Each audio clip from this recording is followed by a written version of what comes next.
வணக்கம். புது புது அர்த்தங்கள் நிகழ்ச்சியில் உங்களை சந்திக்கிறதுல ரொம்ப மகிழ்ச்சி.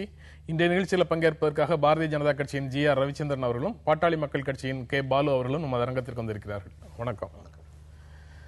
பொலிவியா நாட்டின் அமைதி மற்றும் ஜனநாயகத்துக்கான உயரிய விருது இலங்கை அதிபர் ராஜபக்சேக்கு கொடுக்கப்போவதாக ஒரு செய்தி இருக்கு. G77 நாடுகள் மாநாட்டினுடைய கூட்டத்துக்காக அவர் கலந்து கொள்ள போறாரு. அங்க அவருக்கு கொடுக்கறதாக செய்தி சொல்லுது.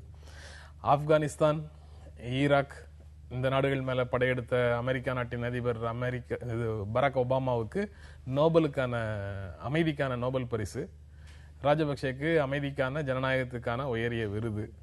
இதுல இருந்தெல்லாம் நம்ம என்ன செய்தியை புரிஞ்சுக்கணும்? அதாவது இலங்கை எந்த அளவிற்கு சர்வதேச அளவில் தன்னை ஒரு ஜனநாயக நாடாக காட்டுவதற்கான முயற்சியை அவர்கள் தொடர்ந்து எடுத்துக்கொண்டிருக்கிறார்கள் என்பதைத்தான் இது காட்டுகிறது. G77 நாடு அதனுடைய கூட்டம் மாநாடு அமெரிக்காவில் நடைபெறுவதாக 14-15 தேதியில் நடைபெறுவதாக சொல்லப்படுகிறது.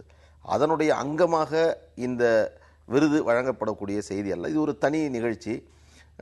பல நாடுகளுக்கு இலங்கை சுற்றுப்பயணம் செய்து அங்கே ஐநா மன்றத்தில் நடக்கக்கூடிய அந்த தீர்மானத்தில் அவர்களுக்கு ஆதரவான நிலைப்பாட்டை எடுப்பதற்காக பல நிகழ்வுகளை செய்கிறார்கள்.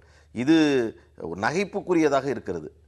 நாம் நேரடியாக பார்க்கின்ற பொழுது இவருக்கு ஜனநாயகத்திற்கான ஒரு விருதை, அமைதிக்கான விருதை ராஜபக்சே கொடுத்தால் நாம் எங்கே இருக்கிறோம் என்பதுதான் நமக்கு கேள்விக்குறியாக இருக்கு. ரவிச்சந்திரன், நீங்க செய்தி எப்படி பார்க்குறீங்க? இதுல இலங்கை அப்படிங்கிற ஒரு நாட்டை உலக நாடுகள் அவர்களுடைய பார்வையில் எப்படி பார்க்கிறார்கள் அப்படிங்கிறதா இப்போ இதில் கேள்வியாக இருக்குது. ஒவ்வொரு நாடு இலங்கையை இப்போ நம்ம நாட்டை பொறுத்த வரைக்கும் நம்முடைய தமிழ் மக்களை கிட்டத்தட்ட 2 லட்சம் பேர் அவங்க கொன்று குவிச்சாங்க அப்படிங்கிற ஒரு அலிகேஷன் நம்ம பார்த்துட்ருக்கோம். பட் உலக நாடுகளை பொறுத்த வரைக்கும் அவங்க என்ன ஒரு தீவிரவாத குழுக்களை அவர்கள் ஒழித்தார்கள் அப்படிங்கிற பார்வையோடு பார்த்துட்ருக்காங்க.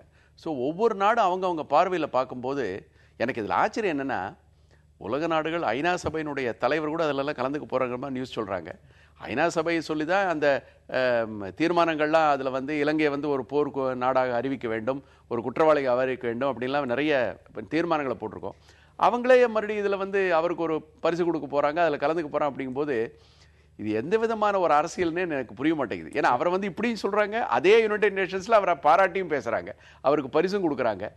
இது அவர்களுடைய உலக நாடுகளுடைய பார்வை தவறாக இருக்கிறதாங்கிற ஒரு கண்ணோட்டம் தான் எனக்கு இருக்கு. நீங்க குறிப்பிடும் போது லட்சக்கணக்கான தமிழர்களை கொன்று குவித்த அரசு அப்படின்னு நம்ம பாக்குறோம் அப்படின்னு சொன்னீங்களே, நம்மங்கிறது தமிழ்நாட்டு மக்களா இல்ல இந்திய அரசு? இன்னைக்கு பொதுவா ஒரு விஷயத்தை நம்ம ஒத்துக்கணும் சார். இந்தியாவை பொறுத்த வரைக்கும் நான் இந்த விஷயத்தை ரொம்ப ரொம்ப சீரியஸா எடுத்து பார்த்துட்டு இருக்கிறது தமிழ்நாடு மட்டும்தான். மற்ற மாநிலங்களில் யாருக்கு இந்த விஷயத்துல அக்கறை இல்லை.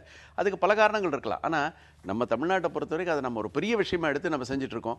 அநியாயமா கொலை பண்ணாம என்ன சொன்னா, உலக அரங்கில் பார்த்தீங்கன்னா அமெரிக்கா, மேற்கத்திய நாடுகள் அங்கு இலங்கையில் நடந்த அந்த ஜனநாயக படுகொலை என்பதையும் அங்கு மனித உரிமை மீறல் என்பதும் போர்க்குற்றம் என்பதையும் மிகப்பெரிய அளவில் பார்க்கிறார்கள். அது ஐநா மன்றத்தில் உலக நாடுகளால் விவாதிக்கப்பட்டு தீர்மானம் கொண்டு வரப்பட்டு 3-4 தீர்மானங்கள் கொண்டு வரப்பட்டு இறுதி வடிவம் பெற்றிருக்கிறது. ஏதோ இன்றைக்கு ஒரு நாடு விருது அவர்கள் கொடுக்கிறார்களா, இவர் வாங்குகிறாரா என்று தெரியவில்லை. இதை மையமாக வைத்து சர்வதேச அரங்கில் இவருக்கு பெரிய அங்கீகாரம் கிடைத்துவிட்டது என்று நாம் எடுத்துக்கொள்ள முடியாது. இது அவருடைய அந்த உலக நாடுகளுடைய அந்த தொடர்புகளுக்கான ஒரு செய்தியாகத்தான் இதை பார்க்க வேண்டும். அதை தவிர இதற்கு முக்கியத்துவம் கொடுப்பதற்கு வேறு என்றும் இல்லை.